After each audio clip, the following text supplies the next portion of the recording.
Hello दोस्तों हमने गिनती करना तो सीख लिया। चलो आज हम दो के समूह में गिनती करें।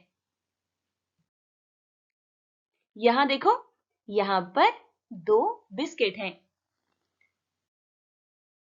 और अब अगर हमने इसमें 2 बिस्किट और मिला दी तो अब ये कुल 4 बिस्किट हो गई हैं। 2 और आने पर 6,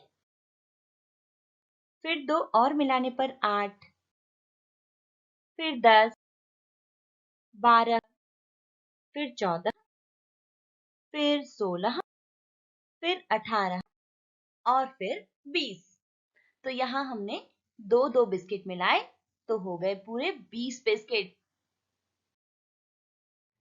अब देखो, यहाँ पर हमारे पास बहुत सारी टॉफियां हैं और एक चार्ट है। चलो ना, इन टॉफियों को हम गिने और देखें कि कुल कितनी है इस चार्ट में। आओ, तो इस चार्ट के माध्यम से अब हम 2 के समूह में गिनती करेंगे।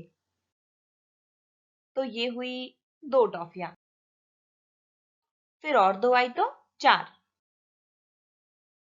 फिर और 2 मिलाने पर 6, फिर 8, फिर 10, 12, अब 14, 16, 18, फिर 20, 22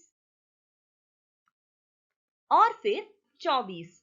तो हमारे पास तो ऐसी 24 ट्रॉफियां हैं। अब क्या आपने इस चार्ट में ध्यान से देखा? क्या आपको कोई पैटर्न दिख रहा है? हाँ दोस्तों, यहाँ हर दूसरा नंबर रंगीन कलर से रंगा हुआ दिखाई पड़ रहा है। और अगर इसी तरह हम 2 के समूह में आगे गिनती करेंगे तो ये तो पूरा चार्ट इस तरह रंग बिरंगा हो जाएगा। हर दूसरा अंक रंगीन। और देखो, हमें एक पैटर्न भी दिखाई पड़ रहा है। यहाँ पर हर दूसरी लाइन में कलर है, यानी हमने गिनती की है यहाँ 2 के समूह में। चलो दोस्तों, अब इस तस्वीर में सांप के शरीर पर जो सफेद धब्बे हैं उन्हें हम 2 के समूह में गिनती करके भरें। शुरुआत 2 से ही करते हैं। तो 2, फिर 4, फिर और 2 तो 6, फिर 8। अब आगे क्या होगा?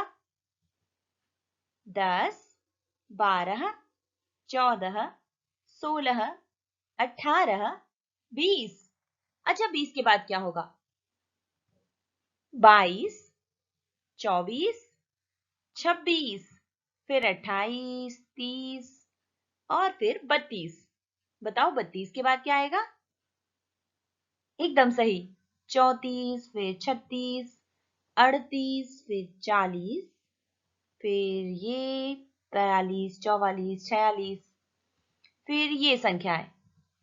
अच्छा आप बताओ 56 के बाद क्या होगा? जी हाँ, 58। और इसी तरह हम आगे बढ़ते जाएंगे। अब बताओ 72 के बाद कौन सी संख्या होगी? ठीक पहचाना, 74। फिर 2 कदम आगे बढ़ते हुए अब बताइए 86 के बाद कौन सी संख्या? हाँ, 88। ठीक इसी तरह हम आगे बढ़ेंगे और बताओ आखिर में कौन सी संख्या? हम कहाँ पहुंचे? 100 पर। बिल्कुल, मतलब इस तस्वीर में सांप के कुल 100 सफेद धब्बे हैं।